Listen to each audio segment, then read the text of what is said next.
से। कल हमने already discuss subject matter point of view से, है ना। एंथ्रोपोलॉजी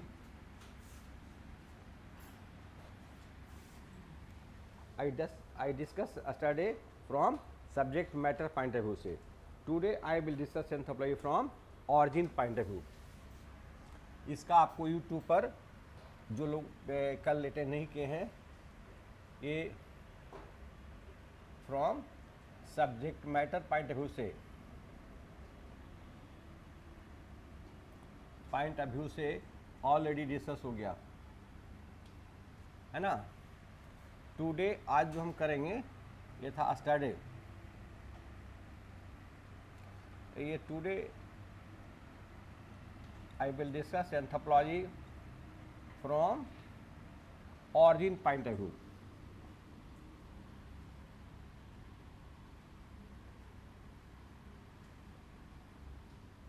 ठीक है,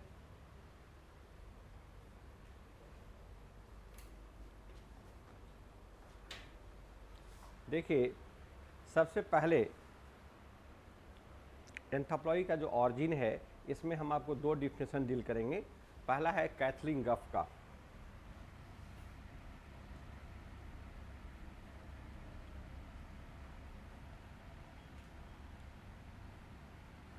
ये लेडी अमेरिकन एंथ्रोपोलॉजिस्ट है।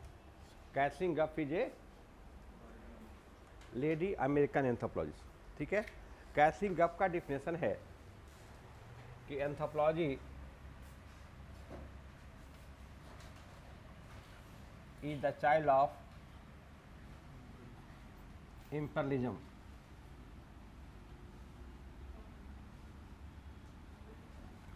और Levi Strauss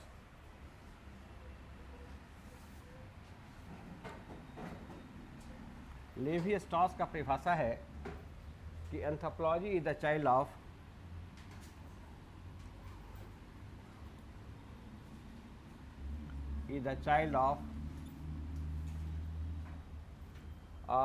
revolt and rebellion, child of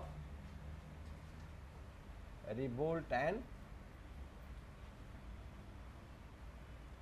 rebellion। देखिए जो एकेडमिक्स में हम एंथ्रोपोलॉजी पढ़ते हैं उसका अप्रोच अलग रहेगा। एकेडमिक्स डिस्कशन का ऑरिजिन का है ना, वो अलग है। उसमें एंथ्रोपोलॉजी के ऑरिजिन है सब के लिए थॉट से शुरू करेगा, ठीक है। ये एकेडमिक्स में एंथ्रोपोलॉजी का जो डिस्कशन है एकेडमिक्स में, है ना, यहाँ आपको ऑरिजिन एंड डेवलपमेंट विषय का, ऑरिजिन एंड डेवलपमेंट एंथ्रोपोलॉजी का ये सब शुरू हो जाएगा एंथ्रोपोलॉजिकल स्कूल से, है ना। एंथ्रोपोलॉजिकल जो थॉट है, एंथ्रोपोलॉजिकल थॉट जैसे वहाँ शुरू होगा कि एंथ्रोपोलॉजी का ऑरिजिन एवोल्यूशनिस्ट स्कूल जिसके परपोनेंट हैं टाइलर, मॉर्गन, फ्रेजर, है ना। इनका पूरा नाम है L H. Morgan, E B. Tylor, Frazer, ये सब। और ये इनका जो विचारधारा है, देखो ये आयरोकोइस जो ट्राइबल है अमेरिकन इंडियन,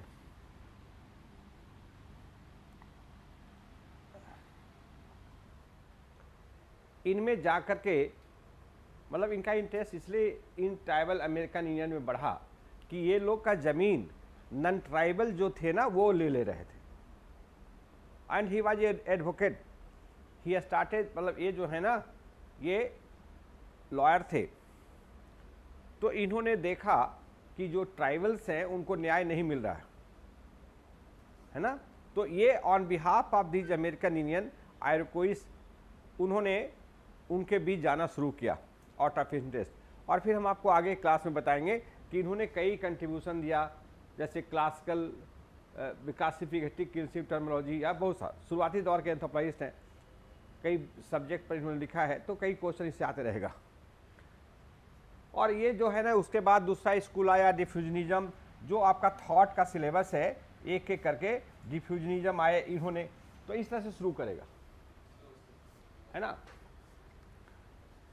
एक चीज़ और हम थोड़ा आपको बता दें कि एंथ्रोपोलॉजी भारत में भी, तो ये बहुत लंबा ये है कि इसके बाद ये आए, इसके बाद ये विचारधारा, इसके बाद ये विचारधारा, और लास्ट आकर के पोस्ट मॉडर्निज्म तक आप पढ़ेंगे, है ना, जो आपका थॉट का सिलेबस है कि एंथ्रोपोलॉजी की शुरुआत कैसे कैसे हुई, gradual development of thinker thought, आपको वहाँ पढ़ेगा। लेकिन यहाँ हम शॉर्ट टर्म में, मतलब हम आपको संक्षिप्त में ऑरिजिन ऑफ एंथ्रोपोलॉजी, ऑलवेज हमारा पर्पस पढ़ने में होता है कि हम एक चीज़ जान करके दो चीज़ का आंसर करने की क्षमता डेवलप करें। और हम ये तो थॉट में पढ़ाएंगे ही, लेकिन हम आपको ऑरिजिन बता रहे हैं कि आप प्रशासन में जा रहे हैं, है ना। ऑरिजिन पॉइंट ऑफ व्यू से खासकर फोकस हमारा रहेगा, है ना, एडमिनिस्ट्रेशन पॉइंट ऑफ व्यू से।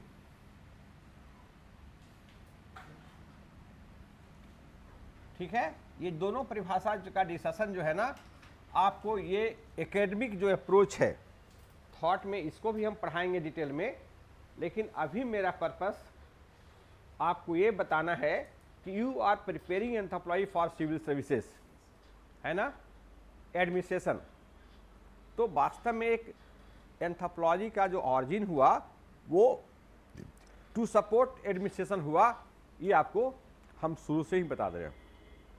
ठीक है, ये तो बताएंगे ही। एक साथ आपको आप बता दें कि भारत के में भी, भारत में जो एंथ्रोपोलॉजी शुरू हुआ वो किसके द्वारा, फादर ऑफ इंडियन एंथ्रोपोलॉजी कौन है? हाँ, फादर ऑफ इंडियन एंथ्रोपोलॉजी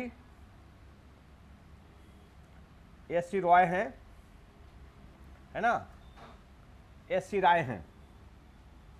ये भी रांची में अपना करियर एज ए लॉयर शुरू किए थे, लॉयर इन रांची थे। ये रांची कमिश्नर का कोर्ट होता था, हाई कोर्ट उसमें नहीं था। लेकिन देखा वहाँ कि ट्राइबल को न्याय नहीं मिल रहा है ना, tribal were are not getting justice, तो to give justice to the tribal, क्योंकि लैंड उनका नन ट्राइबल ले रहे थे, इसलिए कि tribal non tribal hire good lawyers, English speaking lawyer, और ट्राइब में नन ट्राइबल जो रिच लोग थे वो अच्छे लायर हायर करते थे। एंड दे कन्विंस ब्रिटिश जजेज। ब्रिटिश जजेज के साथ लिमिटेशन ये था कि उनको कोई दूसरा टेक्स्ट बुक ट्राइबल पर था ही नहीं। They know any other source to verify the fact given by, है ना, non tribal pleaders. Non tribal के तरफ से जो प्लीडर्स थे उन्होंने जो कुछ कहा वो सही है नहीं है उसको वेरीफाई करने का they have no any documents. जजेज were not corrupt but miss justice हो जा रहा था, मिस जजमेंट उनका हो रहा था। वो generally non tribal rich people के पक्ष में हो रहा था, ट्राइबल का जमीन जा रहा था। देखो एस.सी. राय ने अपना वकालत छोड़ दिया, ही लेफ्ट हिज प्रोफेशन और चले गए छोटा नागपुर के जंगल में। पहला उन्होंने स्टडी किया मुंडा का, इसके बाद ओरांव का, है ना, ओरांव, फिर बिरहोर, ये हंटर। अब देखो ये सब जो शुरुआती अध्ययन है ना, ये तुम्हारा ये सब ट्राइबल के बारे में जानना है। मुंडा, ओरांव, बिरहोर, खरिया, हिल भुइयां, ये 5 ट्राइबल का इन्होंने अध्ययन किया और 5 पर किताब लिखी। पहली इनकी किताब है मुंडा एंड देयर कंट्री, जो मुंडा पर पहली किताब है। एंथ्रोपोलॉजी पहले भी बताया आपको कि is more about tribal. Anthropology literally study of man है, लेकिन एंथ्रोपोलॉजी में we study more about tribals. अब हम कल भी आपको सजेस्ट किया था कि अपने को ये नहीं कि हमको पूरा ट्राइबल वर्ल्ड का है सबका पढ़ना है। ऑलवेज कंपटीशन की तैयारी में you have to be luckiest. कोई जरूरी नहीं है, ब्राइटेस्ट लोग नहीं कर पाते हैं, है ना। जैसे बहुत सारे बच्चे आए, सचिन पवार 5th चांस में 4th टाइम ज्योग्राफी से दिया, 2 बार इंटरव्यू दिया, ज्योग्राफी से नहीं हुआ तो उसने एंथ्रोपोलॉजी 5th चांस में रखा। 1 महीना सुबह शाम क्लास किया, घर पर भी चलाता था और वो किसी तरह से पूरा सिलेबस कंप्लीट किया मार्च के मिड में, है ना। पीटी देना था अभी मई में, तो इस तरह से, और वो फाइनली अभी आईएएस है उड़ीसा कैडर में। तो ही वाज ब्राइटेस्ट, था पहले भी ब्राइटेस्ट, लकीएस्ट हुआ जब उसने ज्योग्राफी छोड़ के एंथ्रोपोलॉजी लिया, 282 मार्क्स आया। उधर से अपराजिता चंदेल 6th चांस में पीए छोड़ी वो, कि ऐसे भी नहीं हो रहा है, ऐसे भी नहीं हो रहा है, चलो सब्जेक्ट बदल देते हैं, और ट्राई की एंथ्रोपोलॉजी से। वो भी सचिन पवार से थोड़ा पहले आई थी, 5 मेंस दी थी वो 4 बार यूपीएससी का, और इवन स्टेट पीसीएस का भी, हिमाचल की थी वो, लेकिन she was not selected, luckiest नहीं थी उस समय तक। एंथ्रोपोलॉजी से दी, 296 मार्क्स आया, फर्स्ट इंटरव्यू 19 में, लेकिन फाइनली नहीं हो पाया, जीएस में कम था, लेकिन हिमाचल में शी गॉट 1 रैंक। तो always try to be luckiest, कोई जरूरी नहीं है ये आपका यूपीएससी एग्जाम आपका रियल इंटेलिजेंस का टेस्ट नहीं है। बहुत कैसे आप स्ट्रेटजी बनाते हैं, कैसे आपका टीचर कैसा मिलता है, गाइड कैसे करता है, दीज ऑल फैक्टर कंट्रीब्यूट। बहुत सारे लड़के का देखेंगे आप कि वो कम दिन पढ़ के भी निकाल लिया, और बहुत पढ़ने वाले पढ़ते रहते हैं। ऑलवेज लिमिट योरसेल्फ, पर्पस ही पढ़ाई करनी है।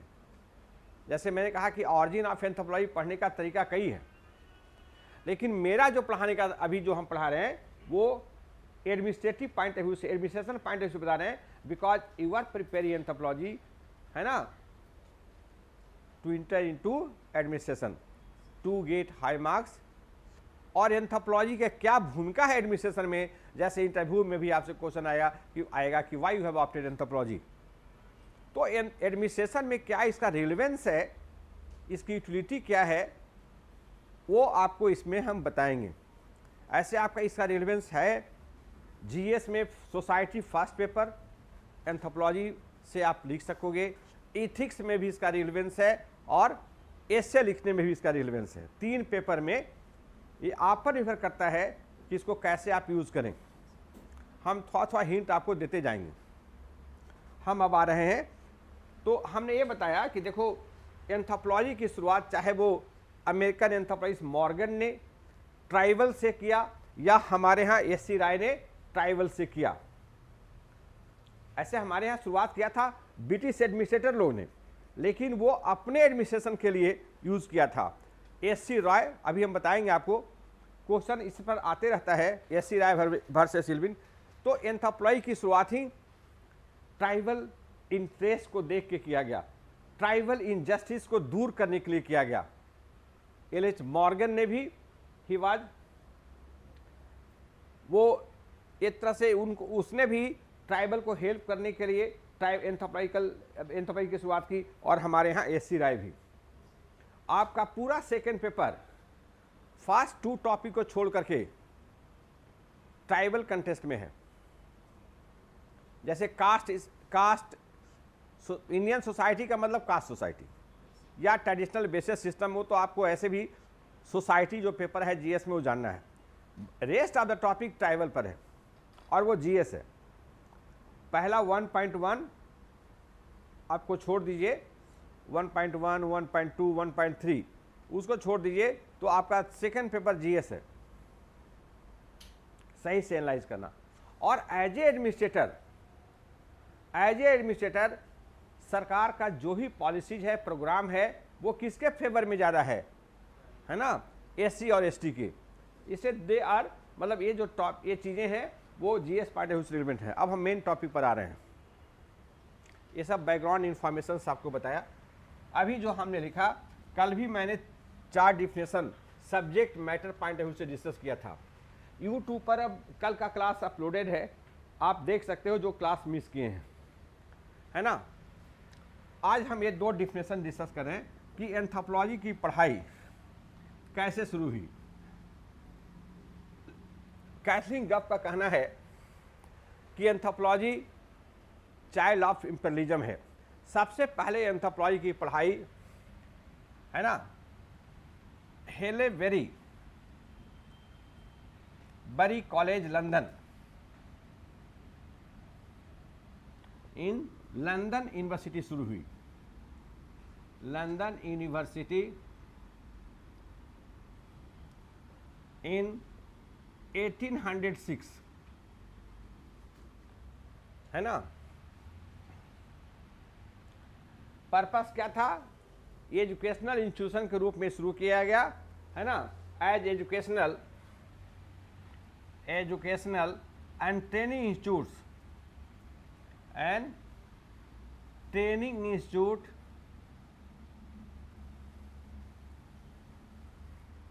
फॉर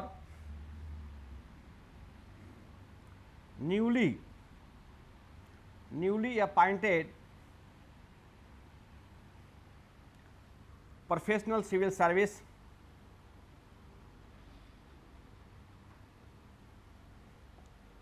और ऑफ ईस्ट इंडिया। उस समय ईस्ट इंडिया कंपनी का राज था। ईस्ट इंडिया कंपनी ने एक प्रोफेशनल ब्यूरोक्रेट को ट्रेन करने के लिए और फिर इंडिया और इंडिया लाइक अदर कॉलोनीज को में भेजने के लिए इसकी पढ़ाई शुरू की हेलीबरी कॉलेज में, है ना। देखो, इंडिया क्या था उसमें? Why the crown of British empire. British मतलब एम्पायर, उसका क्राउन माना जाता था। और ये जो सिविल सर्विसेज माना था, सिविल सर्विस, ये कहा जाता है कि steel frame of the British empire. इसलिए इनको ट्रेन करने के लिए बहुत बड़े बड़े फिलोसफर को वहां बहाल किया गया था, ताकि ये civil service morally, physically, intellectually, है ना, कैपेबल हो to run the administration of this imperial administration. ठीक है, तो पर्पस इसका प्रशासन को चलाना था, अच्छे प्रोफेशनल ब्यूरोक्रेट को पैदा करना था, ताकि ये जो कॉलोनियां हैं उन पर ये अच्छे ढंग से प्रशासन चला सकें। देखो, अब दूसरा जो हमने कैटलिंग अप की बात कह दी कि इंपीरियलिस्ट पर्पस था, और भी हम बताते चलेंगे, लेकिन रिवोल्ट एंड रिबेलियन की बात अगर आप कहो तो देखो, जो कॉलोनियल एडमिनिस्ट्रेशन था ना, उसका मेन पर्पस था कि रिवोल्ट और रिबेलियन को चेक करना, है ना। कॉलोनियल एडमिनिस्ट्रेशन इसका मेन पर्पस था to maintain law and order,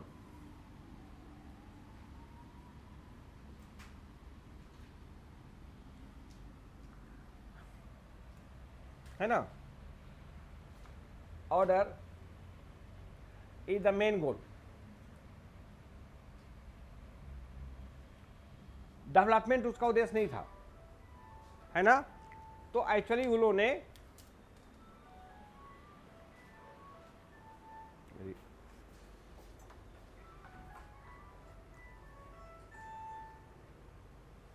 hello, class में है, बाद में बात करना।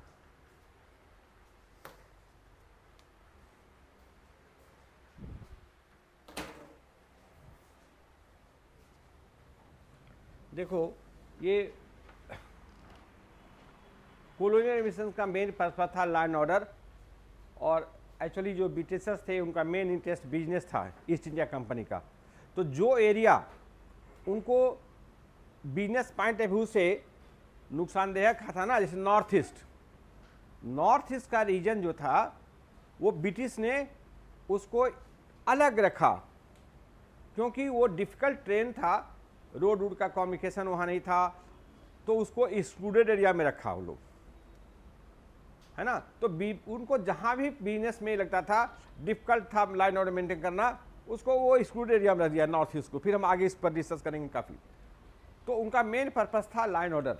लेकिन आपको रिवोल्ट होना शुरू हुआ, है ना। संथाल रिवोल्ट हुआ, है ना, 1855 में,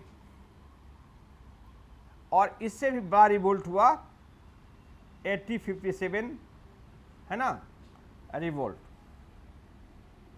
that shook the British empire. ये इतना बड़ा क्रांति थी ये कि ब्रिटिश सरकार की नींव हिल गई। That shook the foundation of British empire. तो अब उनको लगा, जैसे एलनबेरी कॉलेज में भी ऐसे वो यूरोपियन मतलब वेस्टर्न कल्चर को पढ़ाते थे, लेकिन मेन फोकस था इंडियन कल्चर, है ना। ये वेस्टर्न फिलॉसफी तो पढ़ाते ही थे, लेकिन इनका मेन पर्पस था language and culture, history language and culture of India. क्योंकि इंडिया सबसे बड़ा कॉलोनी था ना, इसलिए जो एलनबेरी कॉलेज में पढ़ाई हुई थी, तो western education along with western education focus was on the study of Indian history, culture, language। चूंकि इंडिया ही सबसे बड़ा कॉलोनी था उनका, है ना। अब देखो रिवोल्ट जो होना शुरू हुआ, सबसे बड़ा ये हुआ, इसमें इमीडिएट कॉज क्या माना गया? इमीडिएट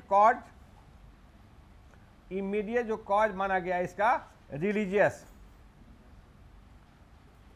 है ना, कार्टरेज मेड ऑफ, है ना। हाँ, तो उसके चलते ब्रिटिश और मुस्लिम और हिंदू दोनों सोल्जर इनसे नाराज हो गए। तो अब उनको रियलाइज हुआ, है ना, नीड ऑफ कल्चरल नॉलेज।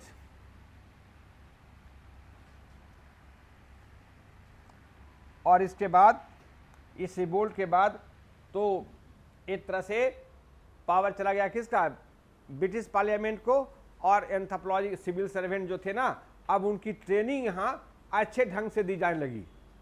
यहाँ तक कि जो पहले भी ट्रेनिंग तो दी जा रही थी, लेकिन और सबऑर्डिनेट पोस्ट पर जो बहाल किए गए, जैसे हमारे यहाँ जो हर स्टेट का पीसीएस होता है ना, तो वैसे जो इनके सबऑर्डिनेट ऑफिसर बहाल किए गए, उनका भी ट्रेनिंग, और उसके लिए कलकत्ता प्रेसिडेंशियल कॉलेज में 2 साल की पढ़ाई कराया गया उनको।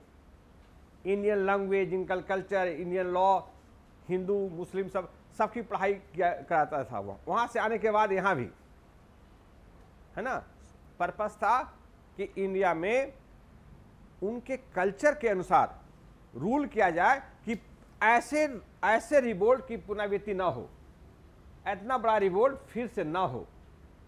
तो एंथ्रोपोलॉजी की शुरुआत क्या हुआ? Need of cultural knowledge. देखो, ये नॉलेज का उन्होंने इंपॉर्टेंस को रियलाइज किया, और इसके लिए अब इसकी पढ़ाई सही ढंग से शुरू हुई। क्लियर? तो एंथ्रोपोलॉजी की शुरुआत ही हुआ टू सपोर्ट द एडमिनिस्ट्रेशन, है ना, एडमिनिस्ट्रेशन को सपोर्ट। सो लिखे, एंथ्रोपोलॉजी ऐसे सब्जेक्ट स्टार्टेड टू, है ना, began to support the administration.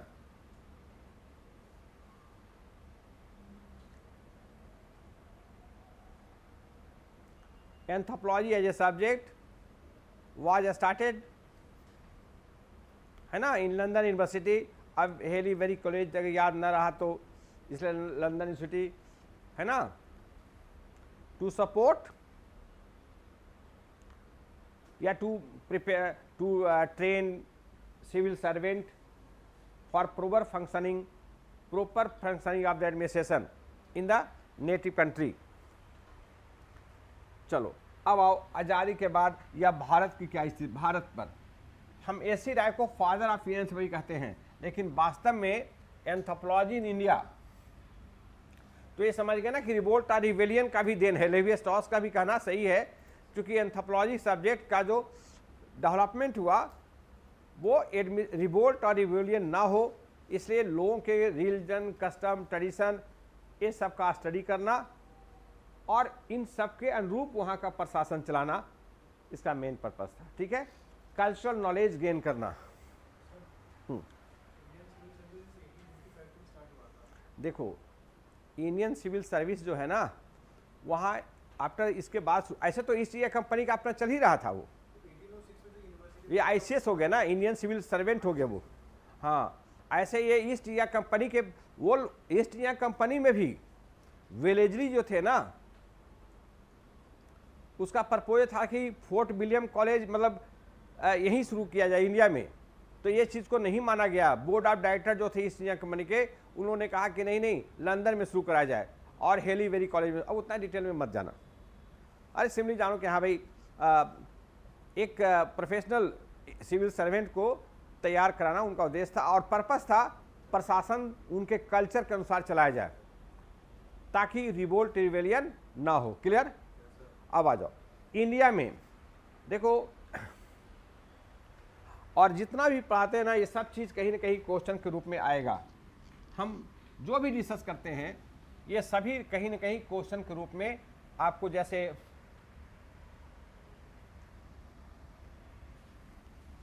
देखो इंडिया में, देखो in India foundation of anthropology,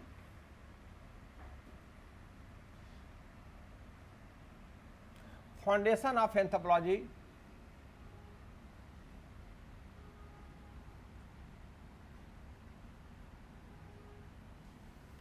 was led by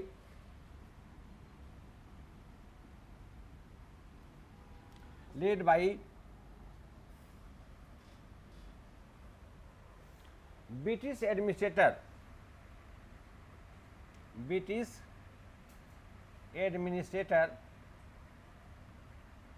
turned anthropologist.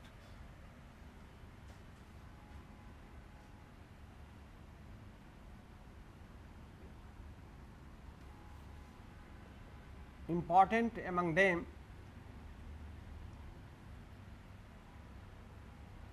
are, है ना, Campbell,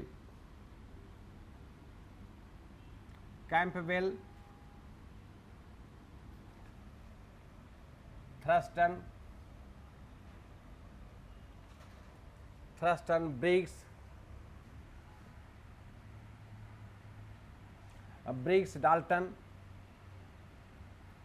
Dalton, O'Malley, है ना, Hutton एंड मोस्ट इम्पॉर्टेंटली, सबसे इम्पॉर्टेंट है ही, most importantly Herbert Risley, Sir Herbert Risley.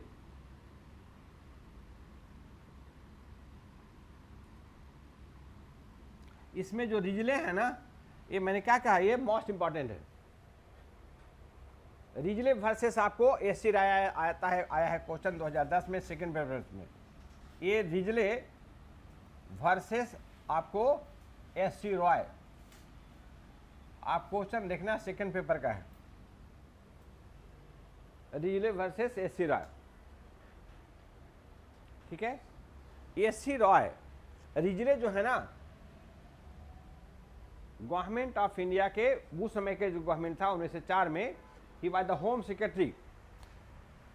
ऐसे एंथ्रोपोलॉजिस्ट के रूप में, एंथ्रोपोलॉजिकल कंट्रीब्यूशन इनका बहुत है। इनके अनुसार कंट्रीब्यूशन इनका रेशियल क्लासिफिकेशन,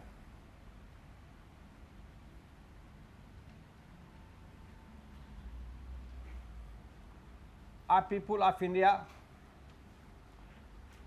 ये उन्होंने किताब लिखी है ना, इनकी कई किताबें हैं पीपुल ऑफ इंडिया, जो इन्होंने 1915 में लिखा है ना। ये वर्चुअली गाइड, ये गाइड फॉर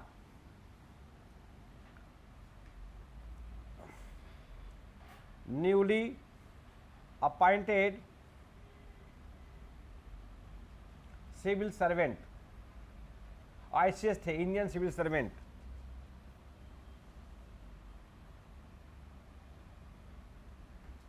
जो वहाँ से ट्रेनिंग करके आते थे ना, उनके लिए ये किताब, पहले कहा था कि आप ये किताब पढ़िए। उसमें उन्होंने इंडियन पीपुल के रेशियल, लिंग्विस्टिक्स, हर चीज़ के बारे में लिखा था। पीपुल ऑफ इंडिया टाइटल है इस किताब का, और ये बहुत बड़ा मतलब उनका एक कहा जाएगा कि ब्रिटिश, चलिए वो उसके लिए इन्होंने लिखा था। और भी कंट्रीब्यूशन है, इथनोग्राफी, साइंटिफिक इथनोग्राफी का उनका श्रेय है। Scientific beginning of scientific ethnography,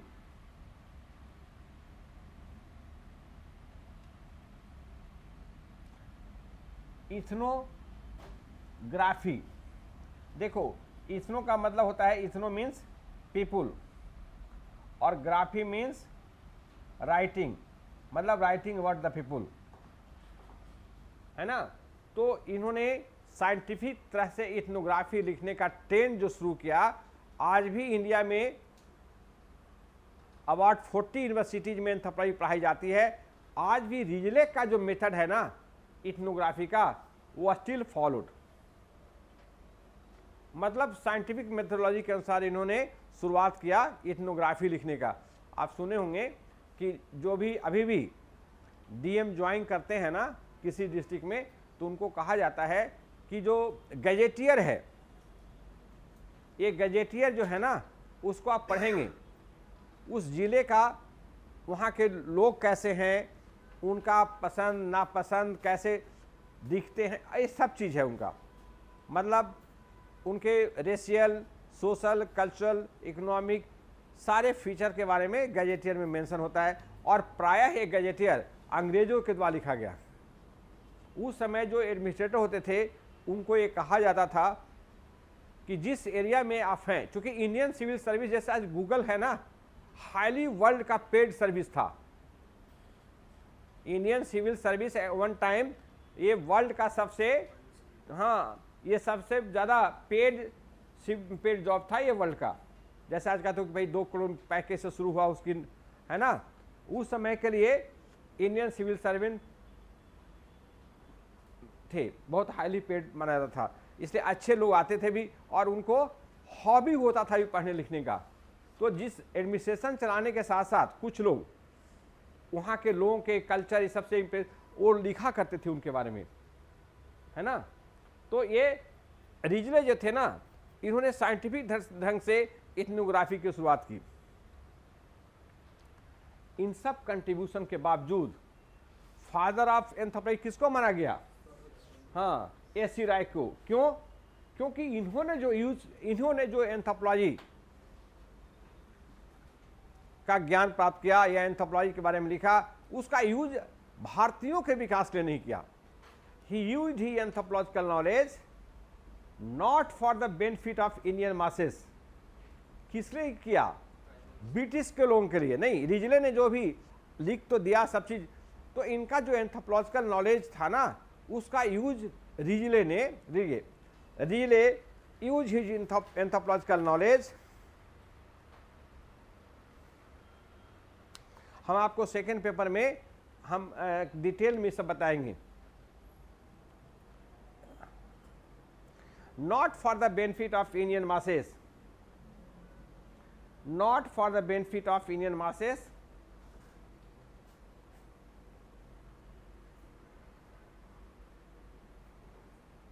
but in the interest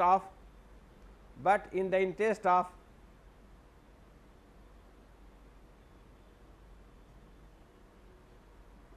British imperialism.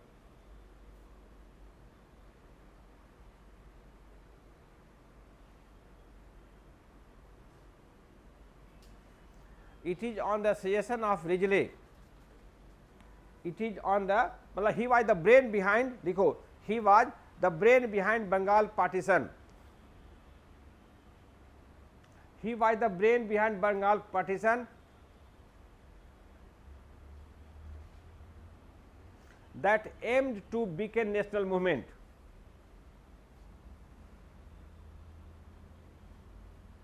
That aimed to weaken national movement.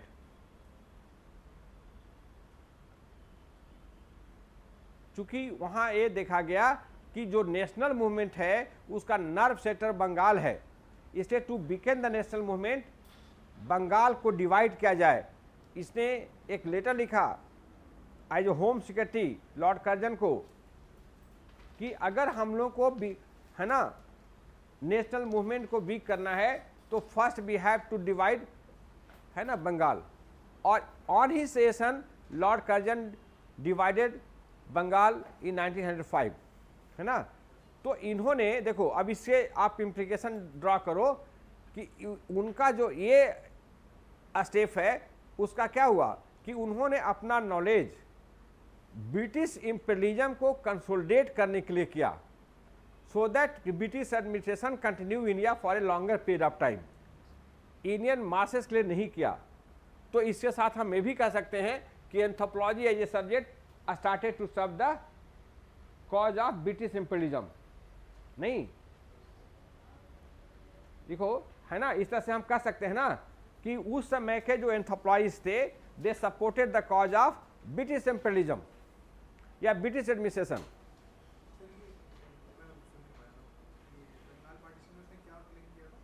अरे बंगाल पार्टिसिपेशन क्यों किया गया? क्योंकि देखा गया कि उस समय के जो फ्रीडम मूवमेंट से जुड़े लीडर्स थे ना, वो अधिकतर बंगाल से थे, और वहाँ के मासेस भी उससे प्रभाव में पार्टिसिपेट करा था, तो उसको लिंग्विस्टिक लाइन पर डिवाइड किया गया, है ना, बंगाल। और ये हिस्टोरिकल इशू है, लेकिन हमको मतलब केवल ये है कि मेन पर्पस था उसका कि राष्ट्रीय आंदोलन को कमजोर करना। क्लियर? और भी अदर इशूज हैं जिसमें रिजले और जो भी उस समय देखो ब्रिटिश जमाने के में जो इंडिया में एंटरप्राइज शुरू हुआ वो सोशल एंटरप्राइज ज़्यादा हुआ, और सोशल एंथ्रोपोलॉजी में ज़्यादा उन्होंने कास्ट का किया। देखो ब्रिटिश के ज़माने में आपको बताएंगे कि आज़ादी के बाद जैसे एंथ्रोपोलॉजी, अभी तो आपको बहुत चीज़, जैसे हमने कहा कि हम लोग मैन का स्टडी करते हैं, होलिस्टिक एंथ्रोपोलॉजी कल मैंने बताया कि ये is holistic study of man है, होलिस्टिक स्टडी ऑफ मैन है। और होलिस्टिक स्टडी ऑफ मैन का मतलब है कि हम बायोलॉजिकल पॉइंट ऑफ व्यू से करते हैं, एस्पेक्ट ऑफ मैन करते हैं, सोशल एस्पेक्ट ऑफ मैन करते हैं, है ना, कल्चरल करते हैं, है ना, इकोनॉमिक और पॉलिटिकल। अब देखो इनके स्पेशलाइज स्टडी के लिए हम यहाँ फिजिकल एंथ्रोपोलॉजी का स्टडी करते हैं,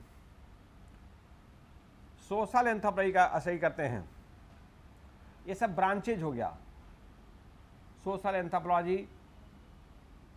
तो ब्रिटिश जमाने में ये ब्रिटिश ड्यूरिंग ब्रिटिश पीरियड हमारे यहाँ सोशल एंथ्रोपोलॉजी ही फोकस रहा, जिसमें कास्ट, फैमिली, किनशिप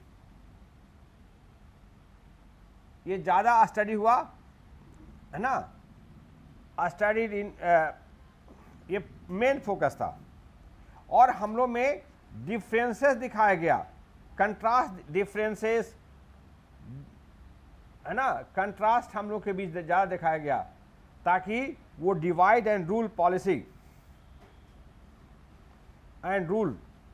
पॉलिसी के द्वारा हमारा पर शासन कर सकें। जो उन्होंने अध्ययन किया, हमारे सोशल एस्पेक्ट का ज़्यादा अध्ययन किया, और हम लोग के बीच क्या दिखाया, है ना, साइंटिफिक एजुकेशन, जैसे फिजिकल एंथ्रोपोलॉजी, ये इसका स्टडी जो है ना वो नेग्लेक्टेड रखा। स्टडी ऑफ फिजिकल एंथ्रोपोलॉजी ये नेग्लेक्टेड रहा, ताकि साइंटिफिक टेम्पर न डेवलप करे। ये चीज़ आपको बताएंगे कि एस सी राय ने ये चीज़ दिखलाया जब हम सेकेंड पेपर में डिटेल में इस सब का अध्ययन करेंगे। रिजले या ब्रिटिश एंथ्रोपोलॉजी जो सोशल एंथ्रोपोलॉजी ज़्यादा था, क्योंकि वो लोग हमारे यहाँ ये सब डिवाइड करने के लिए उन्होंने ज़्यादा इश्यूज़ का स्टडी किया, कभी हमारे कॉमननेस पर हाईलाइट नहीं किया कि हम लोग में समानता क्या है। वो ज़्यादा हमारे लैंग्वेज, हमारे जो सोशल एस्पेक्ट हैं उसको स्टडी किया, और हम लोग के बीच कहा कि अंतर ज़्यादा है, डिफरेंसेस को ज़्यादा उन्होंने हाईलाइट किया। क्लियर? चलो, तो इससे आपको बताए कि एंथ्रोपोलॉजी सब्जेक्ट का स्टार्ट हुआ प्रशासन की सहायता के लिए। लिखो, आफ्टर डीकोलोनाइजेशन, जब देश आजाद हुआ, after decolonisation India become an independent welfare state.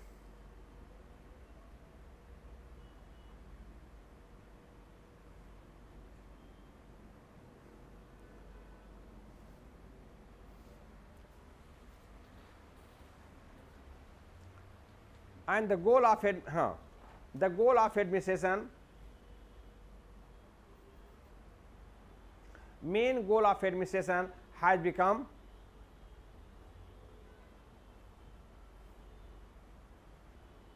beside line order development of the people. Main goal of the administration beside line order development of the people.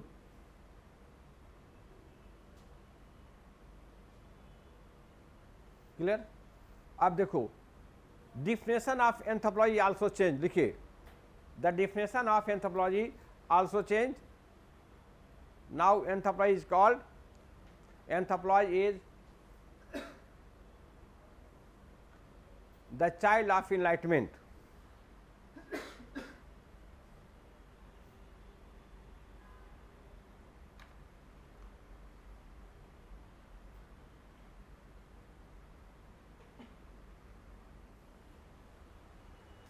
देखो एंथ्रोपोलॉजी में चूंकि हमारा फोकस ट्राइबल पर है, modern society का study sociology में किया जाता है। एंथ्रोपोलॉजी में हम छोटे छोटे ट्राइबल सोसाइटी का स्टडी करते हैं। देखो एक और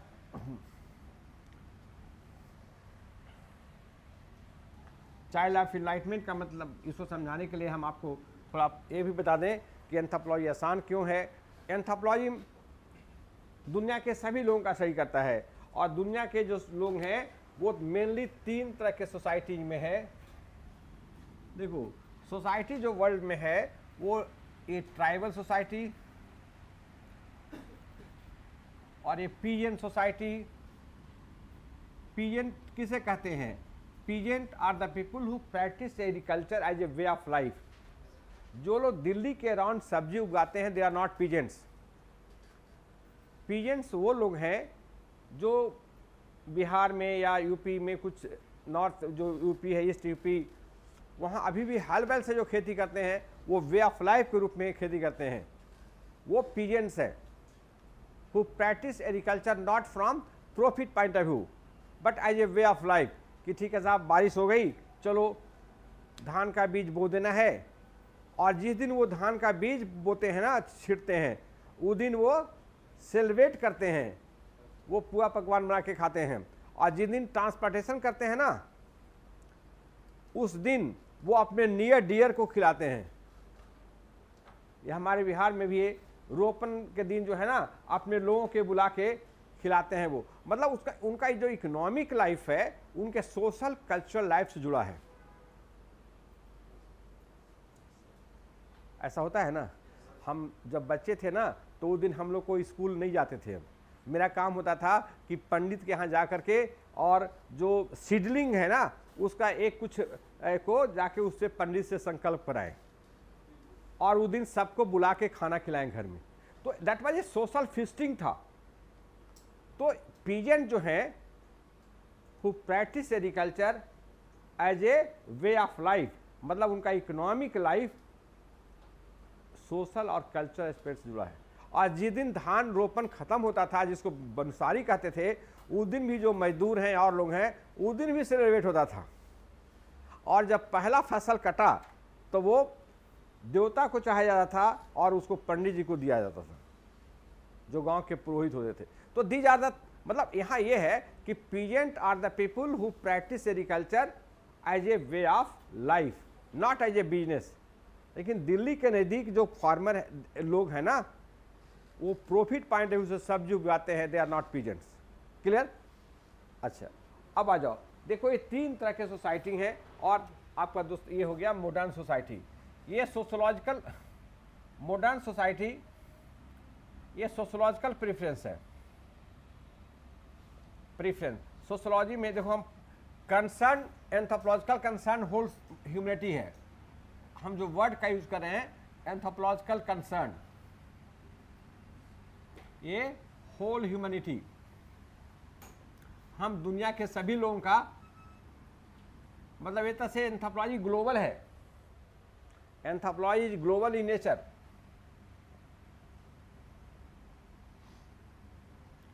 कंसर्न जो हमारा है वो ग्लोबल इन नेचर है। हम दुनिया के हर सोसाइटी का करते हैं। हर अब आ जाओ, ये तो जनरल स्टेटमेंट हो गया। जनरल से हम फिर स्पेशलाइजेशन की ओर आते हैं। ये क्या हो गया? General statement. लेकिन एंथ्रोपोलॉजिकल प्रेफरेंस जो है ना, जैसे एक आदमी के 3 लड़के हैं तो कंसर्न तो तीनों होगा ना, लेकिन प्रेफरेंस, अब जो लड़का पढ़ने लिखने वाला होगा, वंश परंपरा को आगे ले जाएगा, तो पेरेंट का ध्यान इस पर कि बच्चा जो है ना अच्छा करेगा और हम लोग का नाम आगे बढ़ाएगा, वो उसको ज़्यादा सुविधा देगा, अंदर से ज़्यादा उसको मानेगा। और जो बदमाश है, छोड़ो क्या कहीं निकल गया ऐसा, है ना, चाहेगा उसका। लेकिन तो एंथ्रोपोलॉजिकल जो प्रेफरेंस है ना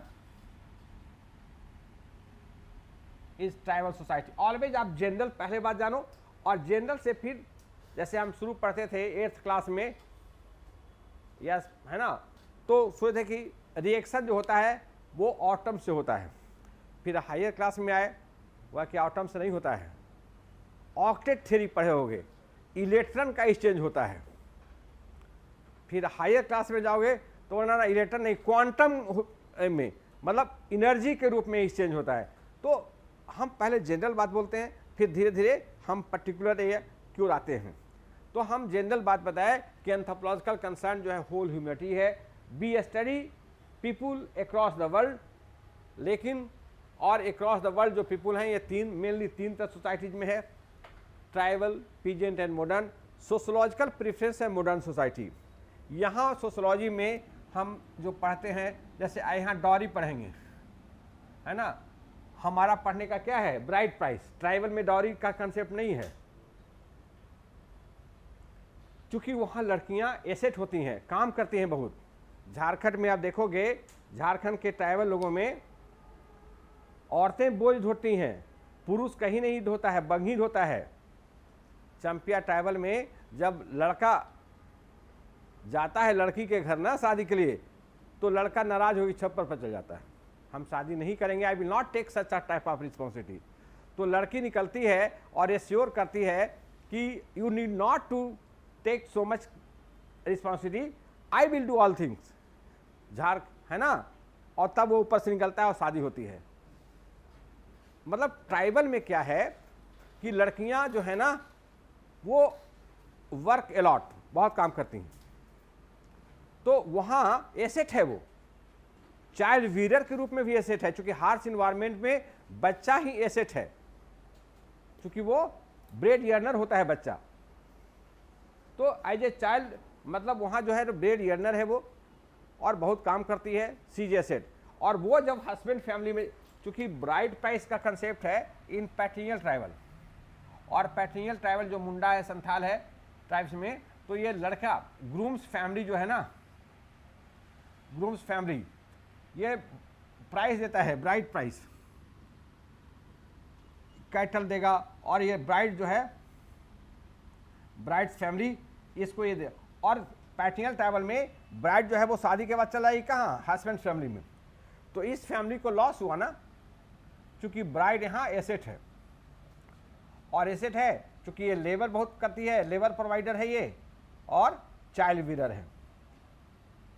अब इस लॉस को पूरा करने के लिए ब्राइड प्राइस है।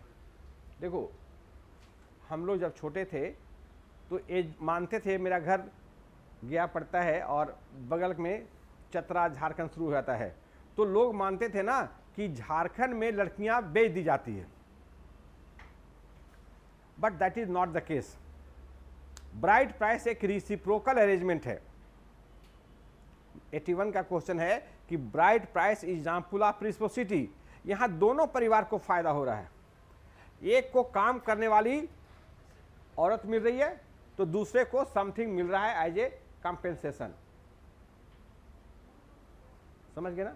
तो आपको ट्राइबल पॉइंट ऑफ व्यू से सब चीज पढ़ना है। दहेज, मॉडर्न सोसाइटी के लोग दुखी रहते हैं, लड़की भी चली गई और पैसा भी चला गया, और कहीं समधी थोड़ा निकल गया ये, तो और दुखी लोग रहते हैं, चलो क्या करें, है ना। तो ये ट्राइबल में ऐसा नहीं है, वो दोनों परिवार खुश फील करते हैं कि दोनों को फायदा हुआ है। आप वीडियो लेना ट्राइबल रिलेटेड, मेरे पास कई वीडियोज हैं, उसका हम आपको लिंक दे देंगे, है ना, और ये आप लोगों के ग्रुप बना लेना, आपको हम ग्रुप पर शेयर कर देंगे, सब लोग ये कर लेना, ठीक है।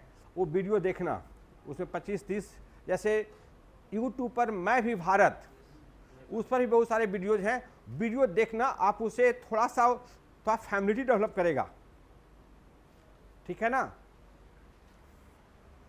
आगे बढ़ रहे हैं हम। तो एंथ्रोपोलॉजिकल प्रेफरेंस जो है ना वो ट्राइबल सोसाइटी है।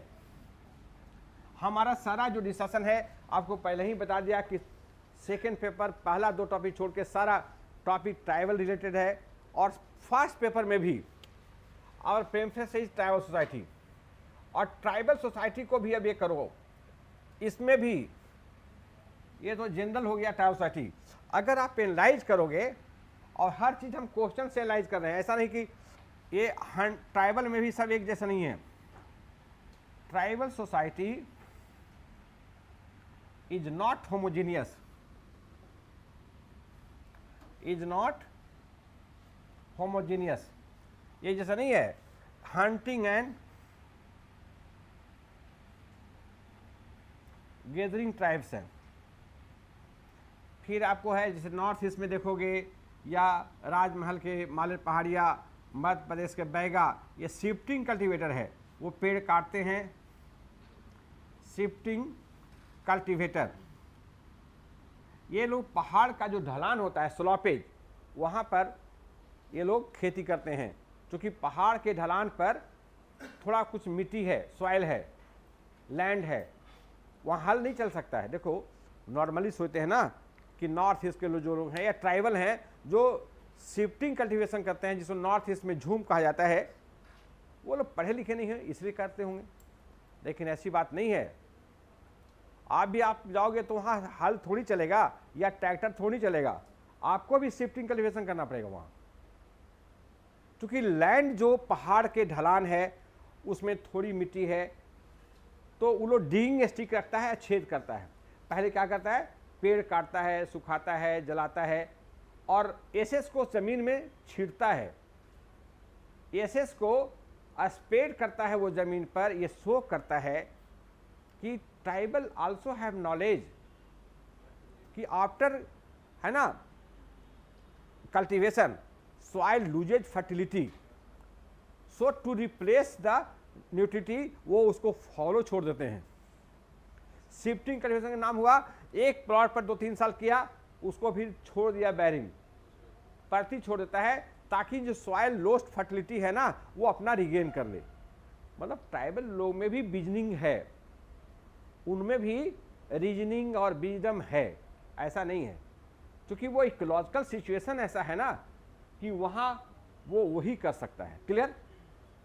देखो हमारा उद्देश्य एंथ्रोपोलॉजी पढ़ने पर ट्राइबल के प्रति रिस्पेक्ट पैदा करना है, होल ह्यूमनिटी के प्रति हो ऐसे इग्नोर्ड जो मार्जिनलाइज्ड पॉपुलेशन है। जैसे इस साल मुर्मू को प्रेसिडेंट बना करके एक तरह से एंथ्रोपोलॉजिकल उद्देश्य की पूर्ति हुई कि जो यहाँ के इंडिजिनस लोग हैं उनको रिस्पेक्ट दिया गया। ट्राइबल के प्रति हम सही ढंग से एक्सप्लेन करते हैं। लेमन व्यू अलग होता है। देखो ट्राइबल का या प्रिमिटिव वर्ड एंथ्रोपोलॉजी में हम लोग ज़्यादा यूज करते हैं। प्रिमिटिव एंथ्रोपोलॉजी अधिकतर जगह देखोगे हम लोग यूज करते हैं anthropology study of primitive people. Primitive word एक अनफॉर्चुनेट चॉइस है, लेकिन ये वर्ड इतना पॉपुलर हो गया है कि उसको इग्नोर डिस्कार्ड भी नहीं किया जा सकता। और प्रिमिटिव सोसाइटी का मतलब इंफीरियर सोसाइटी नहीं है।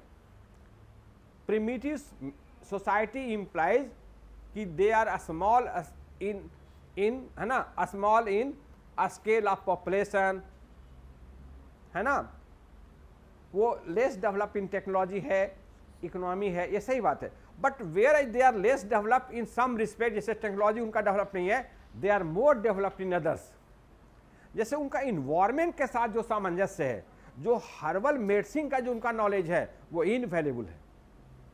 जो उनका है ना इथनोलॉजिकल नॉलेज है उनका, या ट्राइबल के साथ माने इकोलॉजी के साथ जो उनका हार्मोनी है वो मैचलेस है। हम लोग को भी सीखना चाहिए। उसका जितना फेस्टिवल है, कर्मा फेस्टिवल हो रहा उन लोग का, है ना, जहाँ नेचर की पूजा करते हैं, वो नेचर वर्शिपर है वो लोग। और आज जितना डिजास्टर कोविड है जो भी आ रहा है, वो सब जितना भी बीमारियां आ रही हैं वो हमारा नेचर के डिफॉरेस्टेशन के कारण, डिस्ट्रक्शन के कारण। तो ट्राइबल नेचर के लवर हैं, नेचर को वो पूजते हैं, तो उनसे ये बात तो सीखनी चाहिए। मतलब दे आर, आप सोचते हो कि they are less develop, inferior word हम नहीं यूज़ करेंगे। ऐसा नहीं है कि जो हम ट्राइबल सोसाइटी कर रहे हैं they are less develop than modern society, है ना। They are not inferior to western society. ये बात सही है कि they are less develop in technology, उनके पास कार नहीं है, टेलीविज़न नहीं है, ये सब है, लेकिन वो ज़्यादा खुश रहते हैं। क्यों? क्योंकि बगल वाले से दुखी नहीं होते हैं, है ना। बगल वाला है ना, लेडी लोग ज़्यादा परेशान रहती है इसी तरह। देखो हमारे यहाँ क्या है, हमारे यहाँ ई के पास बहुत अच्छा कार है, इसके पास माने मैं बेस्ट कार है, कॉस्टली कार है ये। डी के पास जो है ना सिंपल कार है, अभी दुखी रहेगा इससे। सी के पास मोटरसाइकिल है, तो ये दिख रहेगा कि अरे इसके पास तो कार है, हमारे पास। और बी के पास जो है ना साइकिल है, और ए के पास कुछ भी नहीं है, अभी सबसे दुखी रहेगा। देखो यहाँ रिलेटिव डिप्राइवेशन है, रिलेटिव डिप्राइवेशन, सब लोग दुखी रहता है अपने बगल वाला से ऊपर से। पॉवर्टी एक रिलेटिव कंसेप्ट है। यहाँ को जो राजेंद्र नगर के मकान मालिक है ना, जो अपने को बहुत अभी किराया बढ़ाते जा रहे हैं, बच्चे को कहते हैं कि बहुत सर परेशानी है सर, जो किराया 2 महीना पहले 12,000 था अभी 22,000 कर दिया, है ना। एक ब्रोकर कह रहा था कि अब तो और एक बैच आ रहा है और लड़के आएंगे तो और बढ़ेगा। उनके यार तुम लोग तो ये जो रिचर्स हैं यहाँ, वो जाएंगे अमेरिका में ना, तो दे आर स्लम डिवेलपर्स, है ना। पॉवर्टी एक रिलेटिव कंसेप्ट है, इसलिए ह्यूमन बीइंग बनो। You are not rich, you are not poor, you are human being, and tribal are human being, ठीक है। वो कोई से प्रभावित नहीं होते हैं, है ना। देखो ये हंटर फॉरगेदर, आप वीडियो देखना बिरहोर का, they are most happy lot. क्यों? क्योंकि ये सारे जो ABCD हैं, ABCD है ना, ये सब एक ही प्लेन पर है, इगालिटेरियन सोसाइटी है, हैप्पी लॉट हैं ये लोग, कुछ बीमारी इनमें नहीं है। मैटरली वो लोग पुअर जरूर हैं, बट कंटेनमेंट बहुत ज़्यादा है। सबसे ज़्यादा आपको पढ़ना है media, role of media. Media ने उनका जो रिजर्वायर ऑफ कंटेनमेंट था ना, उनको दिखला दिया, है ना। हैप्पी लॉट है, बहुत कंटेंडेड पीपुल थे, कंटेंडेड, लेकिन आज मीडिया ने क्या किया, उनको दिखा दिया फर्स्ट वर्ल्ड, किस तरह से लोग जीते हैं, और वो दुखी हो गया, अरे हमारे पास तो नहीं है। तो मीडिया का जो सेकेंड पेपर में पढ़ना है, वहाँ ये बात करना कि मीडिया ने उनको एक्सपोज कर दिया फर्स्ट वर्ल्ड तक। ये तो देहातों में, मैं अपने गांव में आज देखता हूँ कि बच्चे वो फैशन अपना रहे हैं जो मॉडर्न वर्ल्ड का फैशन है। बाप सिपाही है लेकिन बेटा जैकेट पहनेगा 5,000 का, 10,000 का, और ये चीज़ें मतलब एकदम नकल करने की होड़ इतना हो गया कंपटीशन कि वो कम्युनिटी खत्म, जो पहले कम्युनिटी का सेंटीमेंट था वो खत्म हो गया। मीडिया का ऐसा बहुत निगेटिव इम्पैक्ट। कंज्यूमरिज्म इतना हावी हो गया कि अच्छा चीज दिखाता है इंडिया वाला कि यार ये नहीं करोगे ना तो तुम समझो कि लाइफ जिया ही नहीं, लो एकदम रिड्यूस कर दिया। चलो आगे बढ़ते हैं। सबसे ज़्यादा बार क्वेश्चन आप क्वेश्चन का एनालिसिस करना। देखो हम हर बात करते हैं यूपीएससी पॉइंट ऑफ व्यू से, और क्वेश्चन आंसर ये नहीं कि तुम मान लो, मानने का कोई बात मत मानो, आप क्वेश्चन भी अपना देखना, हम दिखा देते हैं। ये आपको 81 का क्वेश्चन है सेकंड पेपर, 81 में, 89 में, है ना, सब सेकंड पेपर में। सेकंड पेपर में 1981, 1991 ये सब में आपको क्वेश्चन आएगा। यहाँ तक कि 2018 में भी देखना क्वेश्चन, ये आपको आया है हंटिंग फॉर में। इसके बाद इस पर आएगा, और रिकर्सिव टाइप पर सबसे कम, ट्राई पर सबसे कम क्वेश्चन आएगा, लिस्ट क्वेश्चन आएगा, लेकिन लैंड एनिया से सब आएगा। मतलब हमारा जो यूपीएससी पॉइंट ऑफ व्यू से देखो, माने प्रैक्टिकल पॉइंट ऑफ व्यू से, चूंकि आपको आंसर लिखना है, क्वेश्चन लिखना है, तो यहां आपका जो यूनिट ऑफ स्टडी है ना, यूनिट ऑफ स्टडी है वो सिंपलेस्ट पीपुल, सिंपलेस्ट है tribals living in hill forest region. अब जब यूनिट ऑफ स्टडी सिंपलेस्ट है ना, तो आपका एक तो है सिंपल है पढ़ना इसको, ठीक है ना, इसका स्टडी करना आसान है, इस पर आंसर लिखना आसान है। चूंकि इनके पास टेक्नोलॉजी क्या, जैसे आप अभी आईटी सेक्टर में देखोगे कि अभी आज जावा चल रहा है तो ये आ गया, फिर ये आ गया। टेक्नोलॉजी इतना फास्ट चेंज कर रहा है कि उस साथ इकोनॉमी भी चेंज कर रहा है। और जो हंटिंग ट्रैवल है उनका क्या टेक्नोलॉजी, तीर धनुष है, टूल्स ऑफ प्रोडक्शन उसका बहुत सिंपल है, और वो हजारों साल से वही चल रहा है। और एक बात कि एंथ्रोपोलॉजी में फंक्शनलिस्ट स्कूल ज़्यादा हावी है, उसके कारण हम ट्राइबल को मानते हैं ना कि वो आज भी आइसोलेटेड है। मतलब उसमें कंजर्वेटिज्म में एक तरह से हम बहुत कंजर्वेटिव इन अप्रोच है, दूसरे लोग क्रिटिसाइज भी करते हैं, लेकिन आपको तो फायदा है ना, रिपीटेशन ऑफ क्वेश्चन बहुत। जो 81 का क्वेश्चन है वो आपको 2018 में भी आ रहा है। तो एंथ्रोपोलॉजी का एडवांटेज है, इससे पॉलिटिकल साइंस है, सब में बहुत डायनेमिज्म है। इंटरनेशनल रिलेशन अभी अमेरिका से एक साल पहले कुछ रहेगा, दूसरा साल कुछ हो जाएगा, कह नहीं सकते हैं, बहुत फ्लक्स सिचुएशन है। एंथ्रोपोलॉजी में ये फायदा है कि क्वेश्चन का रिपीटेशन होता है, क्योंकि डायनेमिक मॉडल एंथ्रोपोलॉजी का वीक है। आगे बढ़े। अच्छा, अभी चाइल्ड इनलाइटमेंट क्यों कहा गया, क्योंकि अगर आपका यूनिट ऑफ स्टडी छोटा होगा तो जितना देर में, जिससे मॉडर्न सोसाइटी में आप एक सोसाइटी पढ़ पाएंगे ना, एंथ्रोपोलॉजी में आप ट्राइबल जो सोसाइटी है उसका बहुत समाज का अध्ययन होगा। और जब यूनिट ऑफ स्टडी है, मान लो कि ये मॉडर्न सोसाइटी अगर इतना है, तो मॉडर्न सोसाइटी को जितना टाइम लगेगा सोसाइटी पढ़ने में, टाइम या कॉस्ट लगेगा, उतना में आप एक सोसाइटी है, उतना में आप बहुत सारे सोसाइटी का स्टडी कर पाएंगे, क्योंकि ये सब स्मॉलेस्ट सोसाइटी है ना। ये डाइवर्स सोसाइटी का स्टडी कर पाएंगे।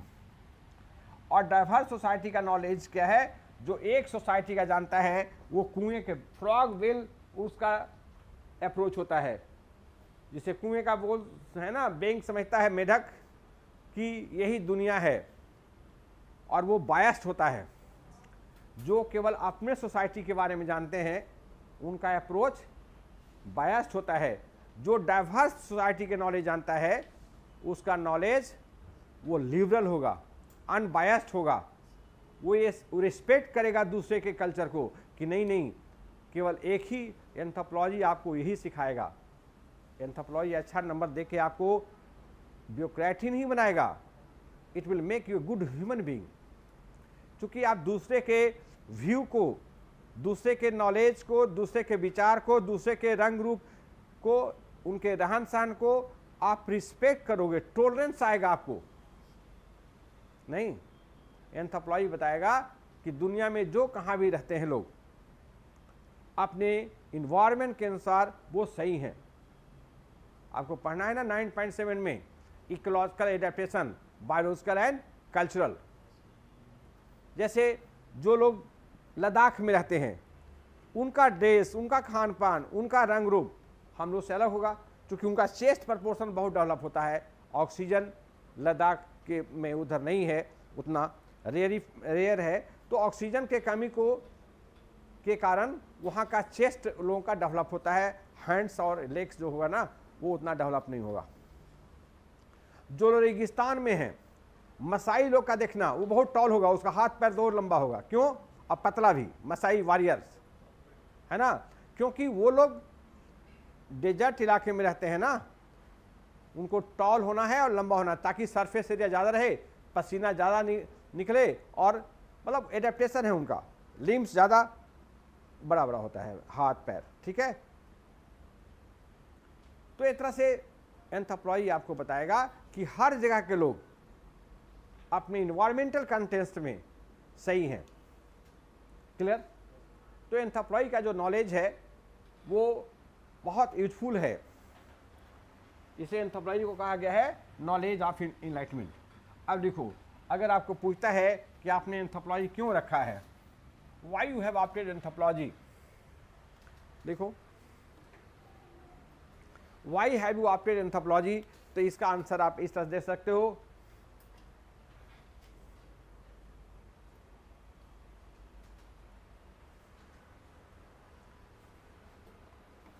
Anthropological knowledge is very useful in administration, ये तो जनरल बात हो गया। एंथ्रोपोलॉजिकल जो नॉलेज है is very helpful in administration.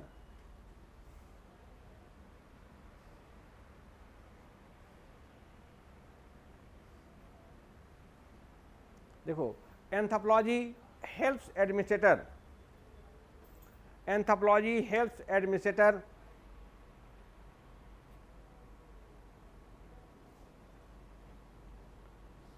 to understand a problem, holistically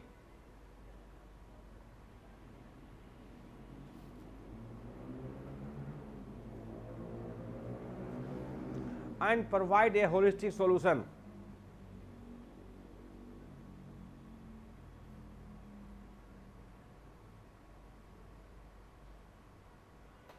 अगर इसको हम आगे बढ़ाएं तो एंथ्रोपोलॉजी सजेस्ट एडमिनिस्ट्रेटर या एंथ्रोपोलॉजिस्ट जो है ना,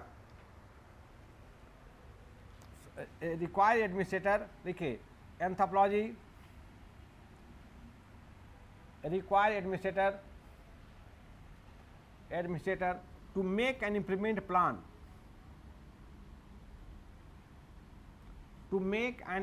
plan,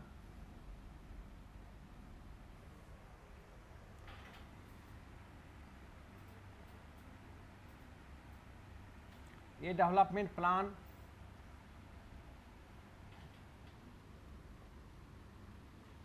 as per culture of the people.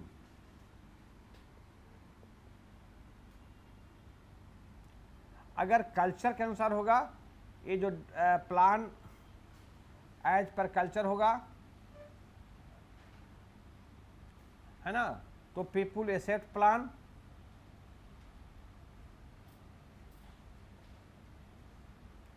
cooperate with the plan, और तब प्लान सक्सेसफुल होगा। अदरवाइज क्या होगा? Otherwise plan will fail as happen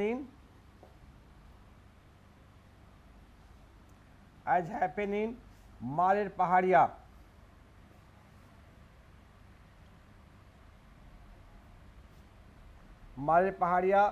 Birhor, ये दोनों झारखंड के हैं। नाउ झारखंड पहले बिहार में थे जब ये चलाया गया था, झारखंड एंड चेंचू कहाँ का है? आंध्रा का, एपी।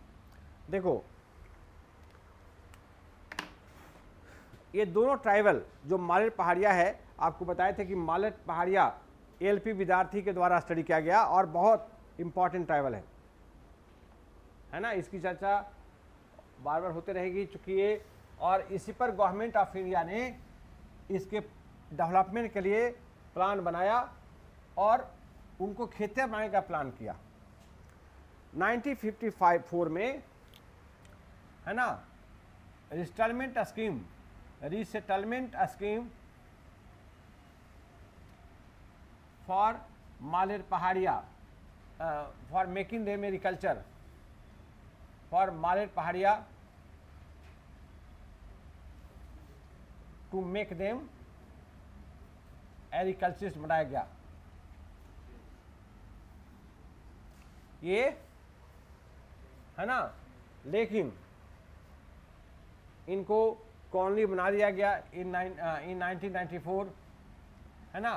कॉलोनी बनाया गया कॉलोनी इनपुट्स, एग्रीकल्चर इनपुट्स दिया गया, इनपुट्स दिया गया, लेकिन प्लान फेल कर गया।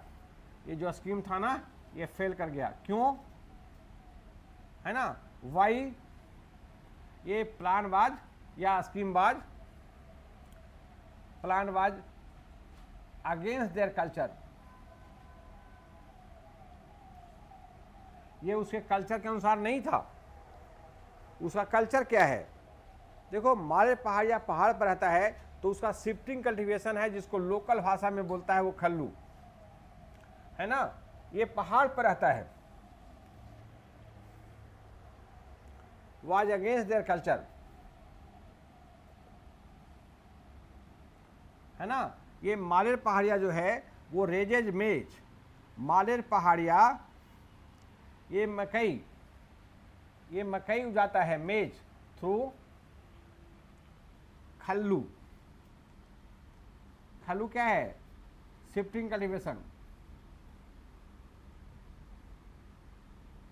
है ना, shifting cultivation with the blessing of speed गोसाई।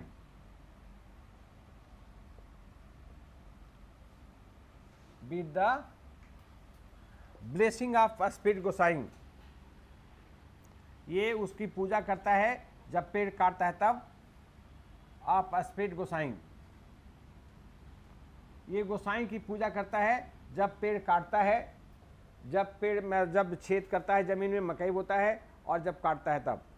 अब देखो, इसका नाराजगी ये पाता था, इसका कल्चर जुड़ा हुआ है मकई उपजाने से।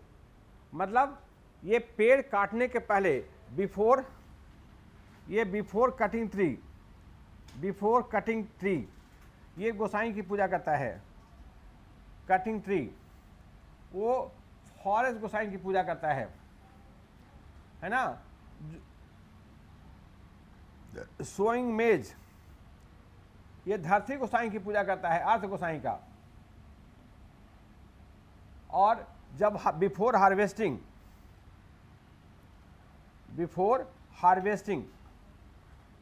वो village level annual worship of Gosai करता है। अब उसका कहना था कि जब हम समतल जमीन पर जब हम खेती करेंगे, जहां मकई पेड़ काटने की जरूरत ही नहीं है, तो हम गोसाई की पूजा कैसे करेंगे? अब हम इस देवता का पूजा कैसे करेंगे फॉरेस्ट गोसाई का, जब पेड़ काटने की जरूरत ही नहीं है?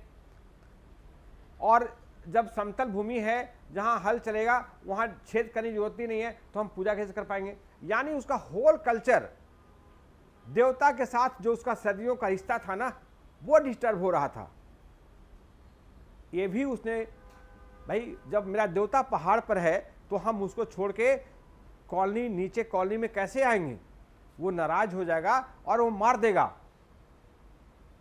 वो लोग तीर धनुष लेके खड़ा हो गया कि तुम लोग हम लोग का धर्म नाश करने आए हो, है ना। And he refused. देखो, हमारा tribal are not simply economic man, people are not simply economic man, they are cultural being also. वो केवल, है ना, खाने के लिए नहीं जीता है, उसका रिश्ता है अपने देवी देवता के साथ, अपने लोगों के साथ। तो सिंपली वो इकोनॉमिक में नहीं है। हम लोग मॉडर्न आदमी या इकोनॉमिक के अप्रोच रखते हैं, हम इकोनॉमी ज़्यादा गाइड होते हैं। ट्राइबल कल्चरल बीइंग भी है, उसके कल्चर बैकग्राउंड को ध्यान विदाउट कंसिडरिंग सचिवालय में प्लान बना, जाके उन पर इम्पोज कर दिया गया। वो लोग ये भी हट की हुआ कि ये प्लान हम लोग पर लादा गया है ना। Non tribal government impose the plan on the people. देखो, जो रिस्टलमेंट था गवर्नमेंट के पॉइंट ऑफ व्यू से, मालर पहाड़िया ने क्या समझा? उसने समझा कि it is a their attempt to destroy our culture.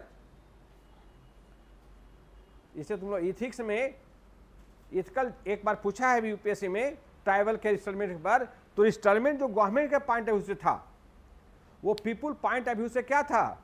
उनके जीवन में छेड़छाड़ करना, उनके कल्चर को डिस्ट्रॉय करना। नतीजा क्या हुआ कि उन्होंने इसको अस्वीकार कर दिया।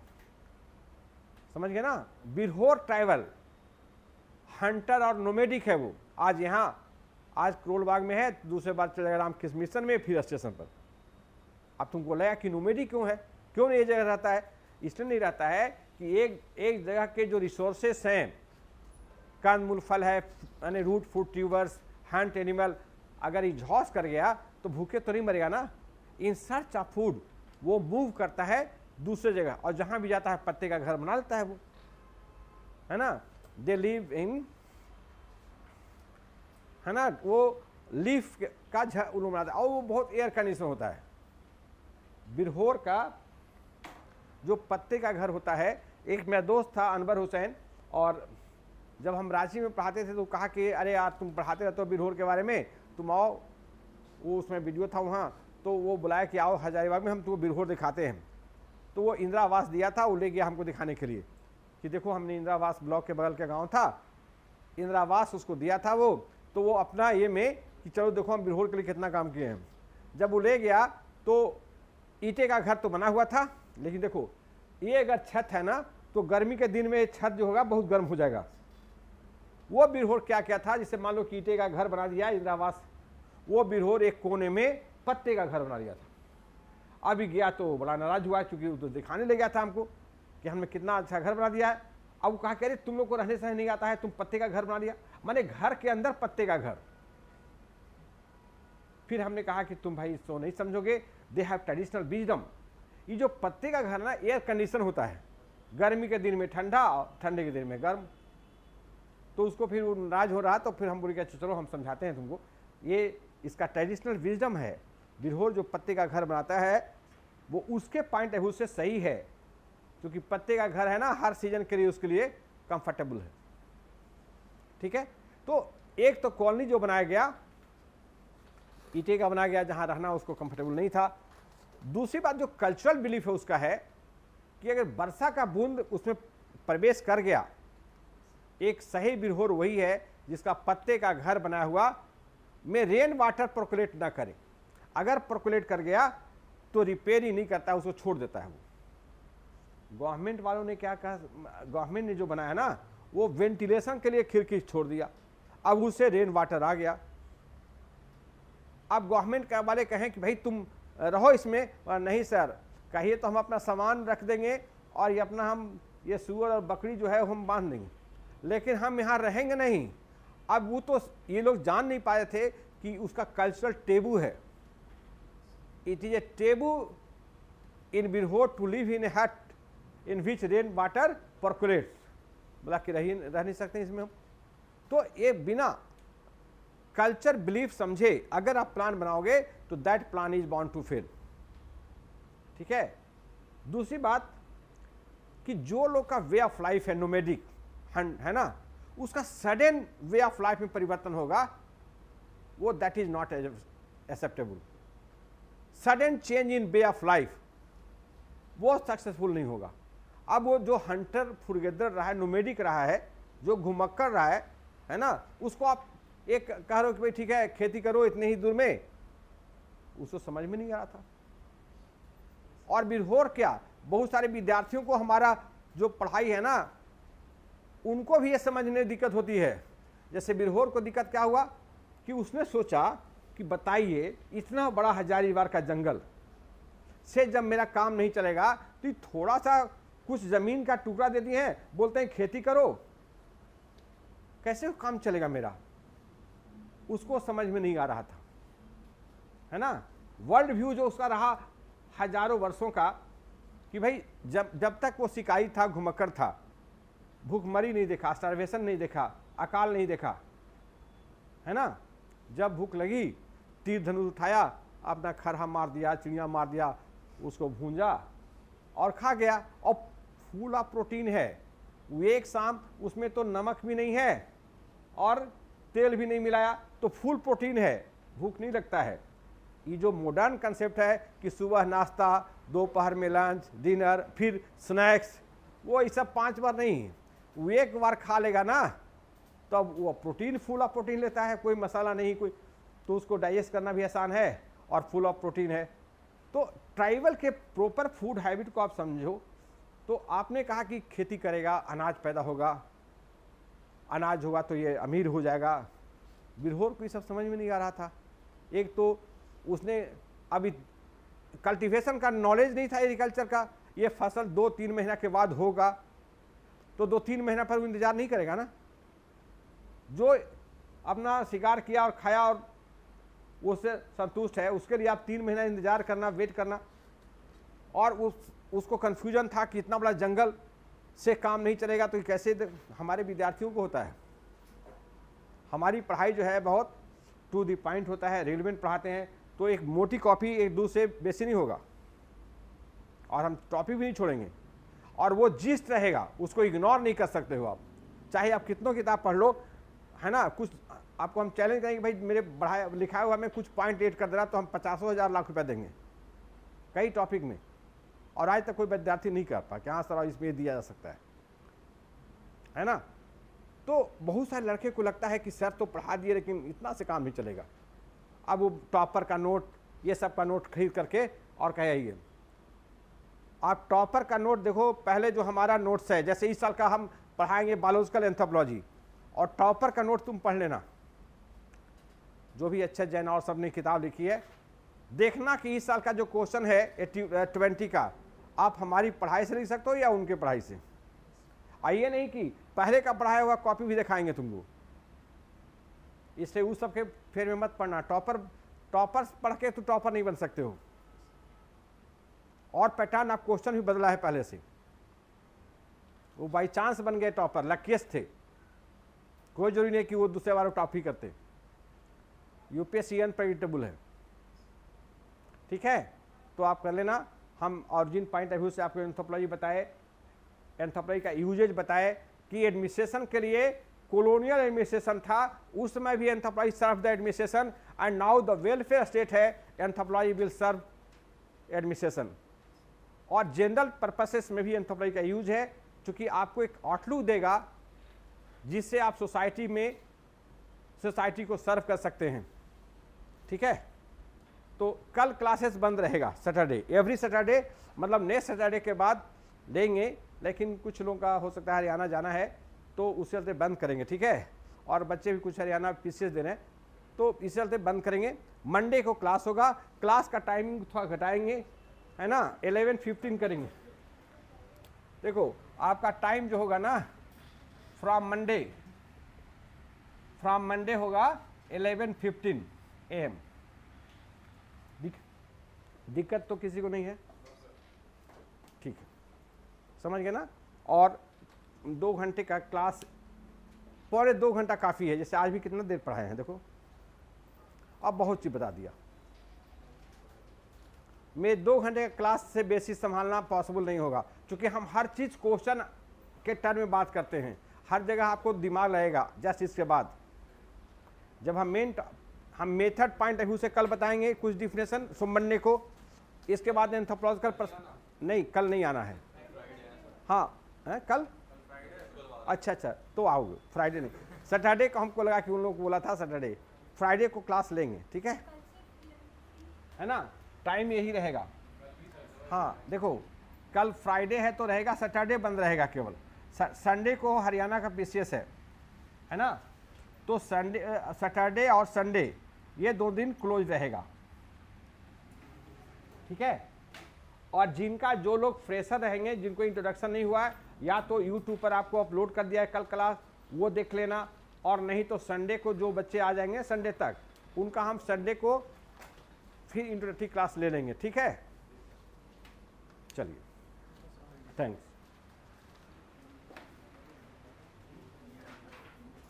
बंद कर दो बेटा, इसको बंद करो तुम, इस बाद आएगा जगह, बंद करो।